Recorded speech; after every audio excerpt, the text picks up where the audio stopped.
New information about a key Al-Qaeda leader's apparent connection to a controversial terror suspect. We want to go to our Pentagon correspondent, Chris Lawrence. Chris. Yeah, Candy, U.S. officials are now telling us that accused Somali terrorist Ahmed Abdul Qadir Warsame has been in direct contact with known Al-Qaeda leader Anwar Al-Aulaqi. First, a name check. Warsame is that Somali-born man who was picked up and interrogated on board a U.S. Navy ship for about 2 months and just brought to New York to face civil trial.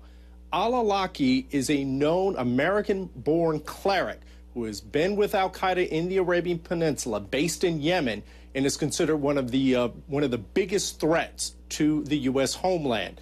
We had learned initially that there was valuable information gained during his interrogation. Now we're learning that not only was he in direct contact, but the two of them may have been in the same place for a period of time.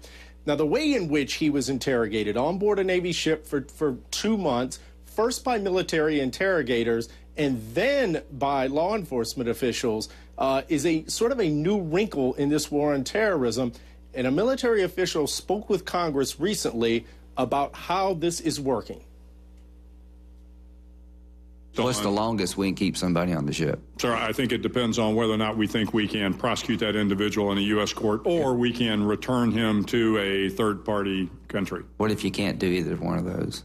Sir, again, if we can't do either one of those, then we'll release that individual. Okay. I mean, that becomes the unenviable option, but it is an option. Now, some groups have accused President Obama of walking a fine political line with this. On one hand, in doing the military interrogations on board a Navy ship to placate the right, at the same time then referring the suspect to a civilian court to placate the left. In doing so, he's made no one happy. Candy. CNN's Chris Lawrence. Thanks, Chris.